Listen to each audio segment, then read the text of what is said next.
तो जय हिंद everyone and welcome to Gyaanup academy. जी हाँ, तो आज के सेशन में हम करने वाले हैं अपनी फोर्थ लेक्चर रीजनिंग की प्रैक्टिस का, जो एफकेट एग्जामिनेशन के न्यू पैटर्न एडसिल पैटर्न पे बेस्ड होंगे।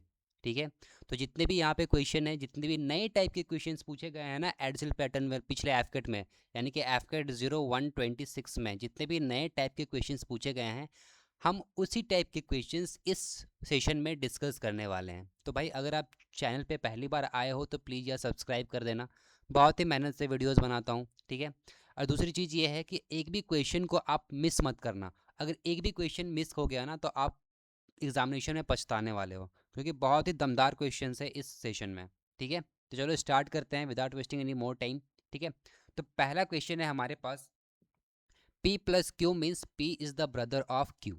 ठीक है, तो यहाँ पे हमें क्या देखना है, हमें यहाँ पे साइन को देखना है, हमें इनका रिलेशन देखना है, साइन देखना है, रिलेशन देखना है, साइन देखनी है, रिलेशन देखनी है, साइन, रिलेशन, साइन और रिलेशन। ठीक है, हम इनके बेसिस पे हम फाइनल स्टेटमेंट को पढ़ेंगे और डायरेक्टली अपना फैमिली ट्री ड्रॉ करेंगे। ठीक है, तो सबसे पहले हम देखते हैं यहाँ पे प्लस का साइन है, प्लस का साइन हमें यहाँ पे देखने को मिल रहा है। दैट मीन्स सी और डी के बीच जो रिलेशन है, that means P is the brother of Q. यहाँ पे क्या आ जाएगा, C is the brother of D. ठीक है, तो यहाँ पे C is the brother of D. ठीक है, ये हमने यहाँ पे प्लॉट कर दिया। उसके बाद क्या है, percentage, P is the son of Q, that means D is the son of E. Alright, तो D is the son of E. ठीक है, ये हमने यहाँ पे लिख दिया, प्लॉट कर दिया।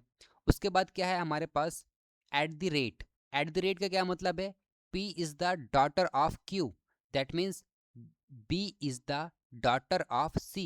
Okay, B is the daughter of C। उसके बाद इक्वल्स टू का मतलब होता है P is the husband of Q, that means A is the husband of B। A is the husband of B। अब हमें क्या पूछा गया है, ठीक है, कौन सा करेक्ट नहीं है, विच of the following statement is not correct, यानी कि इन ऑप्शन में से कौन सा करेक्ट नहीं है ये अपने को बताना है। तो A is the husband of B, A is the husband of B, ये स्टेटमेंट बिल्कुल सही है। B is the daughter of C, B is the daughter of C, ये स्टेटमेंट भी सही है। D is the son of E, D is the son of E. ठीक है, तो भाई सन ही होगा। ठीक है, ये भी स्टेटमेंट बिल्कुल सही है। ठीक है, ये स्टेटमेंट भी बिल्कुल सही है। ठीक है, हो सकता है ना, क्योंकि इसका जेंडर क्लियर नहीं है। अगर जेंडर क्लियर होता तो फिर हम और अगर दूसरा कुछ पूछा होता तो हम इसको बोलते कि गलत है। बट यहाँ पे जेंडर क्लियर नहीं है डी का, सो वी कैन कंसिडर कि डी जो है ई का बेटा है। A is the son in law of E, A is the son in law of E. क्या ए जो है वो ई का सन इन लॉ है या फिर सी का सन इन लॉ है, बताओ मुझे। तो भाई ए जो है वो सी का सन इन लॉ है, नॉट ई का। ठीक है, तो ऑप्शन नंबर डी जो है वो गलत हो जाएगा और यही हमारा सही आंसर भी हो जाएगा, क्योंकि हमें यहाँ पे नॉट करेक्ट पूछा गया है। तो नॉट करेक्ट यानी कि गलत, गलत कौन सा है, ऑप्शन नंबर डी है, तो option number D is the right answer. एक और क्वेश्चन है ब्लड रिलेशन का, जो इस टाइप का क्वेश्चन आया था। दोनों इस टाइप का क्वेश्चन भी पूछा गया था और इस टाइप का क्वेश्चन भी पूछा गया था, तो दोनों टाइप के क्वेश्चन मैंने यहाँ पे ऐड कर दिए हैं। R is the father of T, okay, R is the father of T. S is married to R, S is married to R. ठीक है, यानी कि अगर आर फादर है तो एस क्या हो जाएगी, आर, एस जो है वो आर की वाइफ हो जाएगी। एंड हैज़ टू सन, यानी कि एस का दो बेटा है। ठीक है, एस और आर का मिलाकर के दो बेटा है। T is the brother of you, T is the brother of you, यानी दोनों बेटा है तो दोनों प्लस प्लस साइन कर दिया हमने ना। U is married to V, U is married to V. ठीक है, now W is the daughter of U, W is the daughter of U. Which of the following statement is are true, इन तीनों में से कौन सा statement सही है। S is the grandmother of W, क्या एस जो है वो डब्ल्यू की ग्रैंड मदर है। तो भाई इसके पापा यू हो गए एंड यू की मम्मी एस हो गई, तो yes S is the grandmother of W, ये स्टेटमेंट बिल्कुल सही है। V is the son in law of R, V is the son in law, क्या ये तो फीमेल है, ये तो फीमेल है, और फीमेल कभी सन इन लॉ कैसे हो सकती है, फीमेल जो है वो सन इन लॉ कैसे हो सकती है, तो भाई स्टेटमेंट 2 तो गलत हो गया। Now T is the maternal uncle of W, T is the maternal uncle of W, maternal नहीं पैटर्नल। ठीक है, क्योंकि टी जो है वो डब्ल्यू का चाचा लगेगा, तो भाई मैटरनल मतलब होता है मामा। ठीक है। मैटरनल अंकल मतलब होता है मामा। मामा और चाचा में फ़र्क है ना, चाचा हमारे पापा के भाई होते हैं और मामा हमारी मम्मी के भाई होते हैं। तो मैटरनल अंकल तो नहीं है, पैटर्नल अंकल हो सकते थे। ठीक है, तो ये स्टेटमेंट भी गलत हो जाएगा। तो only statement one is feasible, यानी कि स्टेटमेंट वन सही है सिर्फ, सॉरी ऑप्शन वन सही है। In a line of candidate waiting for an interview, Amit is 18th from the front and Priya is 14th from the back. ठीक है, अमित जो है वो 18th from the front and Priya is 14th from the back. ठीक है, ये हो गया अमित, ये हो गई प्रिया। If there are exactly 5 people standing between them, अगर इन दोनों के बीच में exactly 5 बंदे खड़े हैं, तो आपको ये बताना है कि what is the maximum and minimum number of candidate in the line। तो भाई ये फर्स्ट केस हो गया। सेकेंड केस कैसा हो सकता है? सेकेंड केस ऐसा हो सकता है कि अमित इधर से आपको 18th पोजीशन पे दिख रहा है और प्रिया जो है वो इधर से आपको 14th पोजीशन पे दिख रही है। ठीक है, और इन दोनों के बीच में भी 5 बंदे बैठे हुए हैं या फिर खड़े हुए हैं, तो ये कंडीशन भी तो पॉसिबल है। ठीक है, तो हम इस केस में जो है वो हमेशा जो है वो मैक्सिमम नंबर निकलता है और इस केस में हमेशा जो है वो मिनिमम नंबर निकलता है। तो मैक्सिमम कैसे निकालेंगे? 18 प्लस 14 प्लस बीच के 5 बंदे। ठीक है, तो 18 और 14 इन दोनों को हम ऐड करेंगे, कितना आ जाएगा हमारे पास? कितना आ जाएगा हमारे पास? 8 9 10 11 12 1 1 2 1 3 32 प्लस कितना आ जाएगा? 5, यानी कि टोटल आ जाएंगे हमारे पास 37। तो 37 is the maximum number of people. तो यहाँ से ऑप्शन बी और ऑप्शन डी जो है वो एलिमिनेट हो गया, बच गया ऑप्शन ए और ऑप्शन सी। अब देखना है मिनिमम कितने निकलते हैं। तो मिनिमम निकालने के लिए क्या करना पड़ेगा? 18 और 14 को ऐड करो। 18 और 14 को ऐड करेंगे हमारे पास 32 आ जाएगा, है ना? 32 आ गया। अब क्या करना है? ये 5 को तो माइनस करना ही करना है, साथ में प्रिया और अमित को भी माइनस करना है। तो 5 प्लस 2 कितना आ जाएगा हमारे पास? 7। तो टोटल 32 में से 7 को माइनस करेंगे तो हमारे पास कितना आ जाएगा आंसर? 25। यानी कि मिनिमम नंबर ऑफ पीपल जो है वो कितने हो जाएंगे? 25। यानी कि 37 और 25 ये हमारा ये राइट आंसर हो गया। एक और क्वेश्चन देता हूँ इस टाइप का देखो करना है। ठीक है, आता है एग्जामिनेशन में क्वेश्चन इस टाइप का, तो आपको करके जाना है अच्छे से। ठीक है, अब एक रो में है फेसिंग साउथ, ये सारे बंदे जो है वो साउथ की तरफ फेस करके बैठे हैं, यानी कि इस तरीके से फेस करके बैठे हुए हैं ये लोग। ठीक है, इस तरीके से फेस करके बैठे हुए हैं।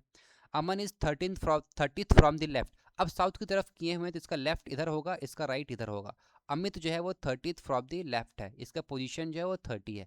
And Rohit is 25th from the right. मान लेते हैं कि ये रोहित है। ठीक है, ये रोहित जो है और ये इसकी पोजीशन जो है वो 25th है, 25th from the right hand. ठीक है, अब इन दोनों के बीच एग्जैक्टली 12 बंदे बैठे हुए हैं, इन दोनों के बीच एग्जैक्टली 12 बंदे बैठे हुए हैं। यहाँ पे भी आपको मैक्सिमम और मिनिमम नंबर ऑफ पीपल निकालने के लिए बोला गया है। तो मैक्सिमम मैंने बताया कैसे निकलता है, 25 प्लस 30 प्लस 12। ठीक है, तो 55 प्लस 12 कितना आ जाएगा आपके पास? 55 प्लस ऑफ 12 करेंगे तो हमारे पास 67। ये हमारे पास मैक्सिमम नंबर ऑफ पीपल आ गए, तो ऑप्शन ए कट गया। ठीक है, ऑप्शन डी भी कट गया। नाउ अब हमें क्या देखना है? Minimum number of people. तो मिनिमम नंबर ऑफ पीपल कैसे निकलेगा? तो भाई 30 प्लस 25 कितना आ गया? 55। और हमें कितना माइनस करना पड़ेगा? 12 plus of 2 is equal to 14, क्योंकि हमें इन दोनों को भी कंसिडर करना है माइनस करते टाइम। ठीक है, तो टोटल हमें 14 माइनस करना है। 14 माइनस कर दिया हमने, हमारे पास कितना आ गया आंसर? 41। यानी कि मैक्सिमम हमारे पास 67 और मिनिमम हमारे पास 41, यानी कि ऑप्शन नंबर बी जो है हमारा सही आंसर आ जाएगा। ठीक है, नेक्स्ट क्वेश्चन है आपके पास फिगर कंप्लीशन का। तो फिगर कंप्लीट करना है आपको, देखना है यहाँ पे कि यहाँ पे कौन सा फिगर आएगा क्वेश्चन मार्क की जगह पे। तो भाई यहाँ पे देखो, ये फिगर जो है वो इस फिगर का मिरर इमेज है। ठीक है, ये दोनों क्या है? एक दूसरे के मिरर इमेजेस हैं। तो यहाँ पे भी इसका मिरर इमेज यहाँ पे बस अपने को क्रिएट करना है। इसका मिरर इमेज कैसे क्रिएट होगा? बस यहाँ पे देखना है, ये लाइन कॉर्नर से स्टार्ट हो रही है, हम कॉर्नर से स्टार्ट करेंगे। ये लाइन कॉर्नर पे नहीं एंड हो रही है तो इसको कॉर्नर पे एंड हम नहीं करेंगे, इसको मैंने यहाँ पे कनेक्ट कर दिया। यहाँ पे एक ट्रायंगुलर शेप है तो यहाँ पे हमने एक ट्रायंगुलर शेप बना दिया इस तरीके से। ठीक है, फिर ये एक डायमंड टाइप का शेप है, हमने यहाँ पे डायमंड टाइप का एक शेप बना दिया। ठीक है, लाइक दिस। और यहाँ पे तो बताओ मुझे कि ऐसा फिगर आपको कहाँ पे देखने को मिल रहा है? ठीक है, इस टाइप का फिगर कहाँ पे देखने को मिल रहा है? ऑप्शन नंबर सी में देखने को मिल रहा है। ऑप्शन ए गलत कैसे हो गया?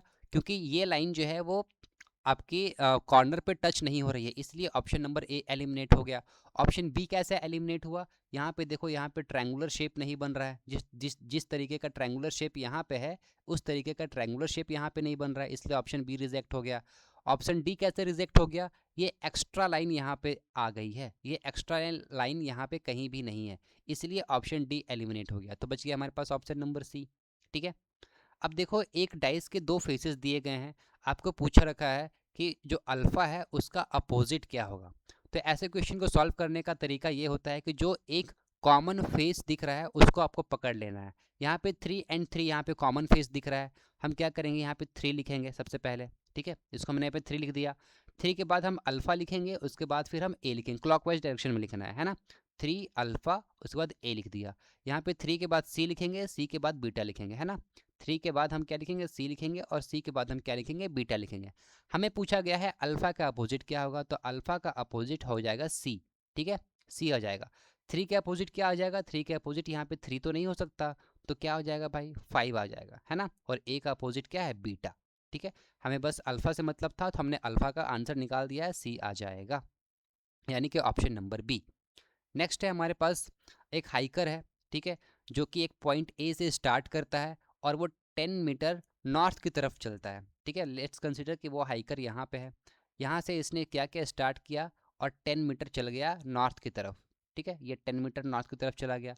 यहाँ से इसने क्या किया, 90 डिग्री टर्न लिया। ठीक है, 90 डिग्री इसने टर्न लिया। ठीक है, ये पॉइंट ए है, ये पॉइंट बी है। 90 डिग्री टर्न लिया और कहाँ पहुँचा, पॉइंट सी के पास पहुँचा, और इसने 20 मीटर्स यहाँ से ट्रैवल किया। इसके बाद इसने क्या किया, 120 डिग्री लेफ्ट टर्न लिया, 120 डिग्री लेफ्ट टर्न लिया। तो भाई ये आपका 90 डिग्री टर्न हो गया। ठीक है, 90 डिग्री टर्न हो गया।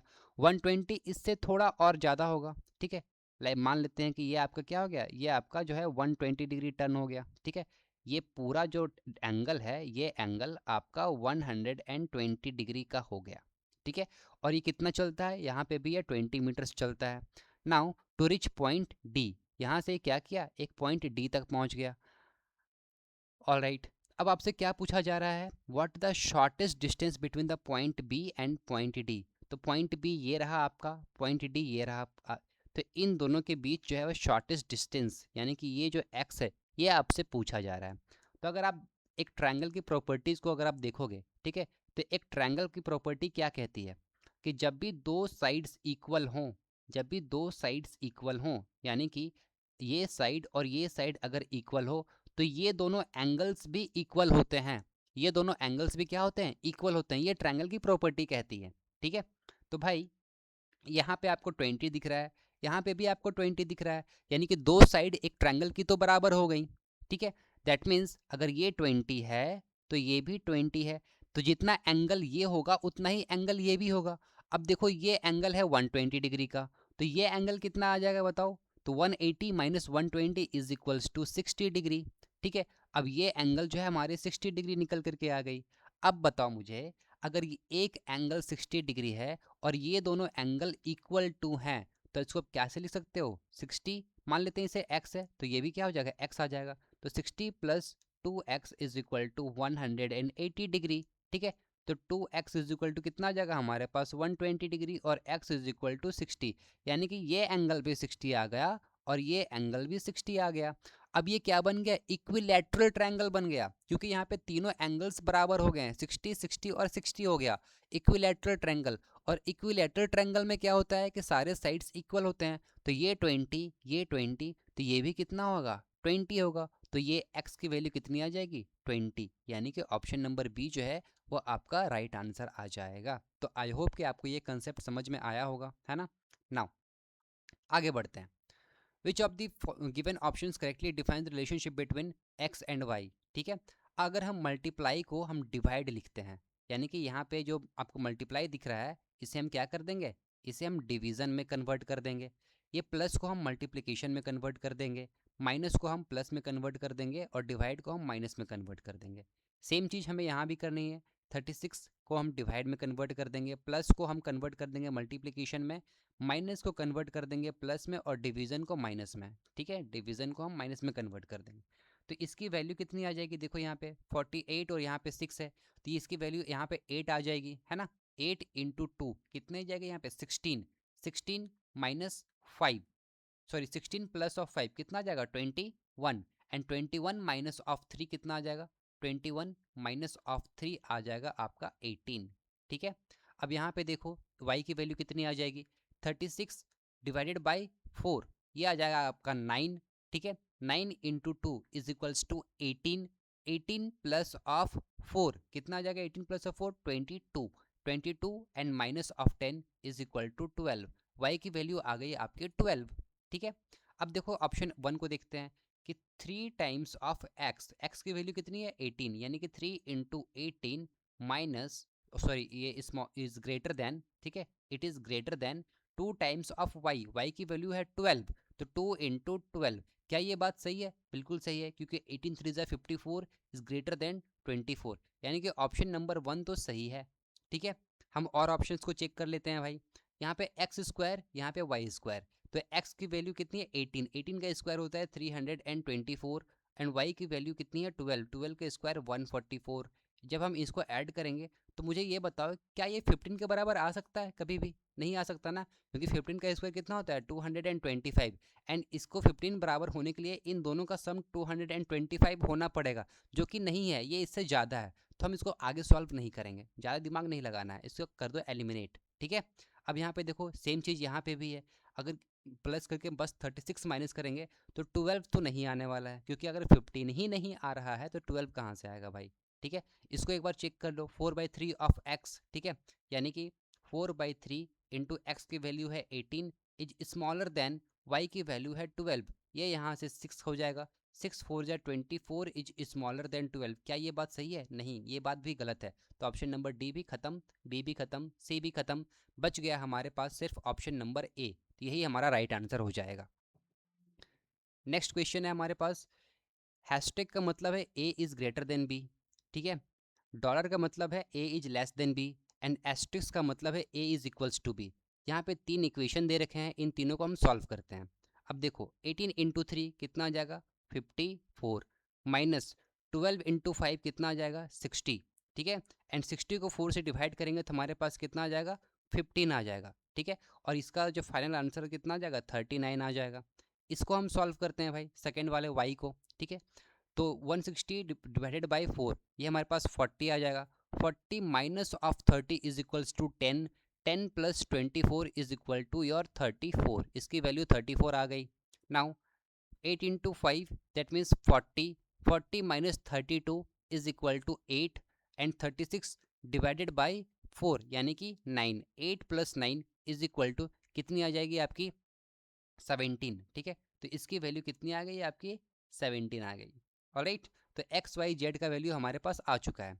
अब यहाँ पे देखो एक्स हैशटैग वाई, यानी X is equal to 39, hashtag का मतलब क्या बताया था A is greater than B, यानी कि 39 is greater than Y, Y की वैल्यू है 34, ठीक है, और यहाँ पे डॉलर का साइन है, डॉलर का मतलब होता है A is less than B, यानी कि 34 is less than 3 times of Z, that means 17 into 3 is equals to 51, तो ये क्या ये बात सही है, स्टेटमेंट 1 सही है, बताओ मुझे, 39 ग्रेटर है 34 से, 34 स्मॉलर है 51 से, जी हाँ, स्टेटमेंट 1 बिल्कुल सही है। स्टेटमेंट 2 की हम बात करते हैं, 2 टाइम्स ऑफ एक्स, यानी कि 9 9 18 3 3 6 1 7, यानी कि 78, एस्ट्रिक्स का मतलब क्या होता है इक्वल्स टू 3 और y, 3 और y का मतलब क्या, y की वैल्यू 34 है, 34 को अगर आप 3 टाइम्स करोगे, 34 को 3 टाइम्स करोगे तो 3 4 जा 12, 3 3 जा 9, एक 11, ठीक है, तो भाई 78 इज इक्वल्स टू 112 होता है क्या, नहीं ना, ये तो यहीं पे गलत हो गया, तो हम आगे फिर क्यों करेंगे, ठीक है, तो स्टेटमेंट 2 गलत हो गया, तो only statement 1 is correct, option number A जो है ये आपका राइट आंसर आ जाएगा। अब नेक्स्ट क्वेश्चन देखते हैं, ये आपका एक फिगर का क्वेश्चन है, ठीक है, पजल का क्वेश्चन है, फिगर पजल का, ठीक है, तो देखो यहाँ पे outer number inner number, outer number inner number, outer number और इनर नंबर, सिमिलरली यहाँ पे भी आपको एक आउटर और इनर नंबर आपको देखने को मिल रहा होगा इस ट्रायंगल में भी। आपको क्या बताना है, पी और क्यू का प्रोडक्ट बताना है आपको, यहाँ पे सबसे पहले पी को फाइंड करना पड़ेगा, ठीक है, इस पी को फाइंड करो, इस क्यू को फाइंड करो, उसके बाद इसका आंसर आपको प्रोडक्ट में देना है। तो भाई यहाँ पे देखने को मिल रहा है 16, ठीक है, तो 16 जो है वो 4 का स्क्वायर होता है और 8 जो है वो 2 का क्यूब होता है। ठीक है, ये अपने को समझ में आ रहा है अभी के लिए। नाउ 15 और 9 को देखें तो 15 में से अगर हम 9 को सब्ट्रैक्ट करें तो हमारे पास आंसर 6 आएगा, एंड 2 एंड 4 को हम एडिशन करें तो हमारे पास आंसर 6 आएगा। ना 21 और 12 इन दोनों को माइनस करेंगे तो कितना आ जाएगा हमारे पास, 21 और 12 को माइनस करेंगे तो हमारे पास आंसर 9 आएगा। 5 और 4 को ऐड करेंगे तो हमारे पास आंसर 9 आएगा। 36 जो है 6 का स्क्वायर होता है, ठीक है, और 27 जो है वो 3 का क्यूब होता है, 3 का क्यूब होता है। तो 6 और 3 को अगर हम ऐड करेंगे तो हमारे पास 9 आएगा। सिमिलरली यहाँ पे 4 और 2 को ऐड करेंगे तो हमारे पास 6 आएगा, यानी कि यहाँ भी 6 आ गया, यहाँ भी 6 आ गया, यहाँ भी 6 आ गया। तो P की वैल्यू जो है वो 6 आ गई, यहाँ भी 9 आ गया, यहाँ भी 9 आ गया, एंड यहाँ पे भी 9 आ गया। तो Q की वैल्यू जो है वो कितनी आ गई, Q की वैल्यू 9 आ गई। हमें इन दोनों का प्रोडक्ट बताना है, तो 9 इंटू 6 इज इक्वल्स टू 54, यानी कि option number B is the right answer. Question number 11। अब इन पांचों फिगर में एक फिगर ऐसा है जो बाकी के रूल्स को नहीं मान रहा है, तो वो कौन सा फिगर है ये अपने को फाइंड आउट करना है। तो ये एरो, ऐसा एरो तो सब में दिखने को मिल रहा है, तो हमें मेनली क्या देखना पड़ेगा, ये जो हेड है, ठीक है, ये लाइन की जो हेड है हमें उसे देखना पड़ेगा। तो ये दोनों एक दूसरे के अपोजिट डायरेक्शन में है, ये दोनों भी एक दूसरे के अपोजिट डायरेक्शन में है, आपको देखने को मिल रहा होगा। यहाँ पे भी ये एक दोनों के अपोजिट डायरेक्शन में है। यहाँ पे देखो एक दूसरे के एकदम सेम डायरेक्शन में है, ठीक है, और यहाँ पे भी आपको अपोजिट डायरेक्शन में देखने को मिलेंगे। तो पता चल गया ना कि कौन है चोर, ठीक है। तो option number B, this is the right answer, क्योंकि यही सबसे अलग दिख रहा है यहाँ पे, है ना। चलो नेक्स्ट हम देखते हैं। 4 group of letter are given jumbled, ठीक है, in each of them a meaningful English word can be made by rearranging the letters, find the odd one out after making the meaningful words, ठीक है। तो भाई 4 type के आपको jumbled letters दिए गए हैं, इन सब से आपको एक मीनिंगफुल वर्ड बनाना है, उसके बाद आपको ऑड वन आउट चूज करना है, ठीक है, ऑड वन आउट आपको चूज करना है। तो जरा दिमाग लगाओ क्या हो सकता है इन चारों में से, क्या, क्या सबसे स्टार्ट करो ना, सबसे छोटे वर्ड से स्टार्ट करो। सबसे छोटा हमें, मेरे को ये दिख रहा है, तो मैं इसे मोलर लिख देता हूँ, MOLAR, मोलर। अब ये मोलर से मुझे हिंट मिल गया कि मोलर जो है वो टीथ का एक टाइप होता है, ठीक है, टीथ का एक टाइप होता है, ह्यूमन टीथ जो है तो उसका टाइप होता है। तो बाकी सारे भी क्या हो सकते हैं, हमारे टीथ के टाइप हो सकते हैं भाई, ठीक है, हमारे। तो देखो यहाँ पे इसको मैं कैनाइन लिख सकता हूँ क्या, CENINE, यस, ये भी क्या बन गया, सॉरी, CENAIN, ऑल राइट, ये कैनाइन हो जाएगा हमारा। इसको ए कर लो, है ना, ये ए है, ये हमारा कैनाइन आ गया। अब ये कौन सा है, ठीक है, ऑप्शन नंबर ए कौन सा है भाई, इसे थोड़ा सा डिकोड करते हैं। तो ये हमारा इंसीजर लिखा हुआ है ना, INSIOR, ठीक है, INSI होगा, सॉरी, INCISIOR, एक मिनट, अरे सही तो लिखा था मैंने, ठीक है, सही है, स्पेलिंग सही है, ठीक है, INCISOR, this is the right spelling, ठीक है। अब मुझे ये बताना है कि ये क्या है भाई, ठीक है, ये आपको क्या देखने को मिल रहा है, इंसीजर आपका टूथ का टाइप होता है, कैनाइन आपका टूथ का टाइप होता है, मोलर आपका टूथ का टाइप होता है, ये क्या है भाई, ऑप्शन नंबर डी क्या है, तो ये है आपका डेंटिन, DENTIN, डेंटिन। तो ये तीनों के तीनों तो टीथ के टाइप होते हैं। ये जो है वो टीथ के नीचे का जो इनेमल होता है ना, ठीक है, इनेमल के नीचे जो पार्ट होता है वो उसे हम क्या बोलते हैं, डेंटिन कहते हैं। तो ये एक्चुअल टीथ का पार्ट नहीं होता, ठीक है, जो हमें ऊपर से टीथ दिखता है ना उसका स्ट्रक्चर का ये पार्ट नहीं होता, ठीक है। बाकी के सारे टीथ के स्ट्रक्चर के पार्ट है, बट ये टीथ के स्ट्रक्चर का पार्ट नहीं होता, ठीक है। आपको मैं इमेज से क्लियर कर देता हूँ, इसका राइट आंसर वैसे डी है, ठीक है। अब अगर आपको यहाँ पे दिख रहा होगा, तो यहाँ पे ये जो दिख रहा है ना, ये अंदर का जो पार्ट है, ठीक है, अंदर का जो टिश्यू है, इसे हम क्या बोलते हैं, डेंटिन बोलते हैं, ठीक है। और अगर आप माउथ में देखोगे तो आपके जो साइड वाले जो टीथ होते हैं उसे हम क्या बोलते हैं, मोलर बोलते हैं। उसके जस्ट दो आगे वालों को हम लोग क्या बोलते हैं, प्री मोलर बोलते हैं। उसके बाद जो आपके नुकीले दांत होते हैं उसे हम क्या बोलते हैं, कैनिन बोलते हैं, ठीक है। और साइड, सॉरी, फ्रंट के जो दो दांत होते हैं उसे हम क्या बोलते हैं, इंसीजर बोलते हैं, ठीक है। तो incisor, canine, premolars, molar, ये सारे टूथ के टाइप हो गए हैं। और ये डेंटिन जो है ये टूथ के अंदर का होता है, अंदर का पार्ट होता है ये, ठीक है। ये बाहर के स्ट्रक्चर का पार्ट नहीं है, ये बस अंदर का होता है ये, ठीक है, जो कि टिश्यूज़ जो है वो मसल्स से कनेक्टेड होते हैं, ठीक है, उसे हम क्या बोलते हैं, डेंटिन बोलते हैं, ठीक है। तो इतने माइन्यूट डिटेल्स में भी आपको पूछा जा सकता है क्वेश्चन। अगला क्वेश्चन है हमारे पास, एक माल फंक्शनिंग एनालॉग क्लॉक है, ठीक है, जो कि 6 minute per hour for true time gain करता है, ठीक है, ऑलराइट, ये गेन कर रहा है। Given that it was initially accurately set at 6 am and the actual time is 10 am the following day, यानी कि अगले दिन ये 10 बजे टाइम शो कर रहा है। इसे मैंने आज सेट किया 6 बजे और ये कल जो है वो 10 बजे टाइम शो कर रहा है, यानी कि कल सुबह 6 बजे मैं देखूंगा तो इस घड़ी में 10 बज रहे होंगे, ऐसा कहने का मतलब है। Determine the additional angle traversed by the hour hand on the clock due to the माल फंक्शन, ठीक है, माल फंक्शन के कारण ये कितना एडिशनल एंगल ट्रैवल किया वो अपने को फाइंड आउट करना है। तो चलो इसे हम सॉल्व करते हैं, ठीक है। पूछ क्या रहा है कि आपको कितना एक्स्ट्रा एंगल ये पागल घड़ी ने कवर करा है, बस हमको यही बताना है। तो चलो आज हमने 6 बजे घड़ी को सेट कर दिया, ठीक है, कल 6 बजे, ठीक है, सेम टाइम पे एम से एम हम बात कर रहे हैं, ठीक है, 6 AM to 6 AM कितने हो गए हमारे पास, 24 आवर्स। ये हो गया हमारा डे 1, ये हो गया हमारा डे 2, और ये हमारा डे 2 का कितना टाइम शो कर रहा है, ये 10 AM शो कर रहा है। डे 2 का हमारा ये टाइम शो कर रहा है 10 AM, ठीक है। तो 6 AM से 10 AM कितना हो गया, टोटल 4, यानी कि टोटल जो घड़ी ने ट्रैवल किया वो कितने आवर्स ट्रैवल किया, 24 घंटे इधर और 4 घंटे इधर, यानी कि 24 + 4 is equal to 28 hours total travelled by the hour hand, okay.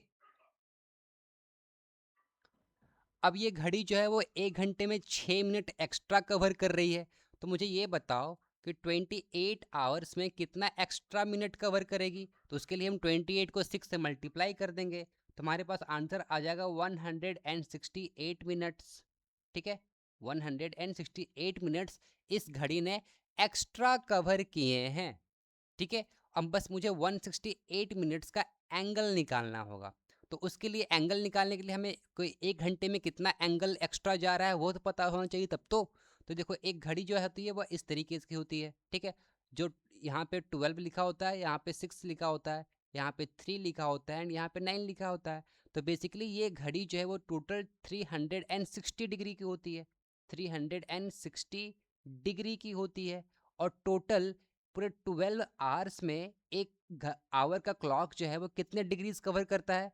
तो टोटल आपको 12 आवर्स में 720 मिनट्स होते हैं, ठीक है, 720 मिनट्स होते हैं टोटल 12 घंटे में। तो अगर मिनट से डिवाइड कर देंगे तो हमें पता चल जाएगा कि 1 घंटे में कितने डिग्रीज कवर करता है, ठीक है, 1 घंटे में कितने डिग्रीज कवर करता है। तो भाई इसको हम क्या करेंगे, 720 से डिवाइड कर देंगे, तो हमारे पास आंसर आ जाएगा 0.5 डिग्रीज, ठीक है, 0.5 डिग्रीज ये 1 मिनट में कवर करता है, ठीक है, इन 1 मिनट 1 मिनट में हमारा जो आवर हैंड है वो 0.5 डिग्रीज कवर करता है, ठीक है। ध्यान से सुनना मैं क्या बोल रहा हूँ, 1 मिनट में हमारा आवर हैंड जो है वो 0.5 डिग्रीज कवर करता है, ठीक है। तो मुझे ये बताओ कि 168 मिनट में कितने डिग्रीज कवर करेगा। तो भाई 168 इंटू 0.5 अगर हम कर देंगे तो हमारा आंसर आ जाएगा 84 डिग्रीज, यानी कि ऑप्शन नंबर बी जो हमारा राइट आंसर हो जाएगा, ठीक है। ऑलराइट, अगर ये क्वेश्चन समझ में नहीं आया हो तो मुझे कमेंट में बता देना, मैं दोबारा से आपको बता दूंगा, ठीक है। Alright, okay, now in a certain code language, ठीक है, इन अ सर्टेन कोड लैंग्वेज, अगर ये क्वेश्चन समझ नहीं आया हो ना तो मुझे आप इस नंबर पे पिंग कर देना, ठीक है, इस नंबर पे पिंग कर देना, तो मैं आपको समझा दूंगा। ऑलराइट, नाउ नेक्स्ट हम देखते हैं, in a certain code language beyond is written as this and flight is written as this, how will orange be written in that same code language, ठीक है। तो बियॉन्ड लिखा हुआ है भाई, हम यहाँ पे लिख देते हैं बियॉन्ड, BEYOND, बियॉन्ड को कैसे लिखा गया है, JSSB और C। ऑलराइट, तो देखो यहाँ पे ये हमारे पास D है, ये हमारे पास B है, और यहाँ पे हमें C देखने को मिल रहा है। तो B में अगर हम +1 करें तो हम C के पास पहुँच सकते हैं, ये ई में अगर हम प्लस ऑफ 2 करें तो हम जी के पास पहुंच सकते हैं। वाई में अगर हम प्लस ऑफ 3 करें तो हम बी के पास पहुंच सकते हैं। ओ में प्लस ऑफ 4 करें तो हम एस के पास पहुंचेंगे। एन में प्लस ऑफ 5 करें तो भी हम एस के पास पहुंचेंगे। और डी में प्लस ऑफ 6 करते हैं तो हम जे के पास पहुंच जाएंगे। तो आई होप कि आपको अब पैटर्न क्लियर हो गया होगा। नाउ यहाँ पे ओ में हम प्लस ऑफ 1 करेंगे तो हम कहाँ पहुँचेंगे, पी के पास पहुँचेंगे। पी कहाँ पे दिख रहा है, यहाँ पे दिख रहा है, यहाँ पे। इन दोनों ऑप्शन को ख़त्म कर दो। अब यहाँ पे आर है, P Q R S T, यहाँ पे भी टी है, यहाँ पे भी टी है, यहाँ पे भी डी है, डी है, आर है, आर है ना। हमें चेक करना है ए वाले को, यानी कि सेकेंड लास्ट को, यानी कि जी। ठीक है, तो जी में हमें कितना ऐड करना पड़ेगा, 1 2 3 4 5, हमें 5 ऐड करना पड़ेगा। तो 7 + 5 = 12, यानी कि हमारा आंसर एल आना चाहिए यहाँ पे। तो ऑप्शन नंबर बी जो है वो आपका राइट आंसर हो जाएगा। ठीक है, नाउ लास्ट क्वेश्चन करते हैं। इस टाइप का बहुत ही क्वेश्चन पिछले एफकेट में परेशान किया था सबको। ठीक है, तो इस क्वेश्चन को हम यहाँ पे सॉल्व करते हैं। ठीक है, इसी टाइप का था, ये क्वेश्चन नहीं था बट इसी टाइप का था। Now forest, river, mountain, valley जो है उसको हम ऐसे कोड करते हैं। ब्रिज, टनल, हाईवे, सिग्नल को हम कोड करते हैं इस तरीके से। What is the probable code for digital library, तो डिजिटल लाइब्रेरी का कोड क्या होगा ये आपको फाइंड आउट करना है। ओके, फॉरेस्ट में कितने लेटर्स हैं, 1 2 3 4 5 6। ठीक है, तो 6 है, तो 6 में हम क्या करते हैं, 1 माइनस कर देते हैं। 6 लेटर्स में से 1 लेटर को माइनस कर दिया, हमारे पास आ गया 5। नाउ फॉरेस्ट का फर्स्ट वर्ड क्या है, एफ है। ठीक है, तो एफ में से क्या करते हैं, हम 2 माइनस कर देते हैं, तो हम क्या पहुंचेंगे, डी के पास पहुंचेंगे। तो D5 अपने को कहीं पे दिख रहा है क्या, जी हाँ, D5 अपने को यहाँ पे दिख रहा है। रिवर में कितने लेटर्स हैं, रिवर में 5 लेटर्स हैं, तो 5 में से 1 को माइनस किया, बच गया हमारे पास 4। एंड फर्स्ट लेटर है आर, आर में से 2 को माइनस करेंगे तो हम पहुंचेंगे पी के पास। क्या हमें कहीं P4 देखने को मिल रहा है, बिल्कुल P4 देखने को मिल रहा है। माउंटेन्स, ठीक है, सॉरी माउंटेन, तो माउंटेन में कितने लेटर्स हैं, टोटल 8 लेटर्स हैं, तो 8 में 1 को माइनस कर दो, 7 आ गया। नाउ एम है, एम का पोजीशन होता है 13, 13 में से 2 को माइनस करो तो हम पहुंचेंगे 11 के पास, यानी कि K7 होना चाहिए। K7 है क्या, बिल्कुल है K7। पैटर्न समझ में आ रहा है आपको। वैली है, वैली में कितने लेटर्स हैं, 6, तो 6 में से 1 को माइनस कर दो तो बच गया 5। नाउ वी में से 2 को माइनस करेंगे हम तो हमारे पास आएगा टी, T5। समझ में आ गया किस तरीके से इसको कोड किया गया है ना। नाउ सेम तरीके से हम डिजिटल लाइब्रेरी को भी हम कोड करेंगे। डिजिटल में कितने लेटर्स हैं, 1 2 3 4 5 6 7, तो 7 के बदले हम यहाँ पे 6 लिखेंगे और फर्स्ट लेटर है डी, तो D-2 = B, तो B6 आ गया, है ना।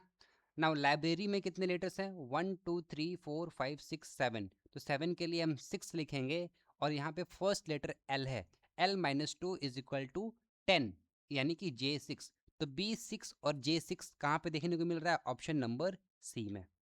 यही आपका राइट आंसर हो जाएगा। ठीक है, तो आई होप कि आपको सारे 15 क्वेश्चन समझ में आए होंगे। अगर समझ में आया होगा तो प्लीज़ यार एक लाइक कर देना, है ना, और सब्सक्राइब कर देना। ठीक है, और थोड़ा सा शेयर भी कर देना भाई। ठीक है, ऐसे और भी वीडियोस लाता रहूँगा, प्लीज़ थोड़ा सा मनोबल बढ़ाएं। ठीक है, सब्सक्राइब करें, लाइक करें, कमेंट करें। ठीक, कैसी लगी आपको वीडियो, है ना, और किस टाइप की आपको वीडियोस चाहिए, तो प्लीज़ यार, है ना, मिलते हैं नेक्स्ट वीडियो में। तब तक के लिए ध्यान रखो एंड पढ़ते रहो। थैंक यू, जय हिंद।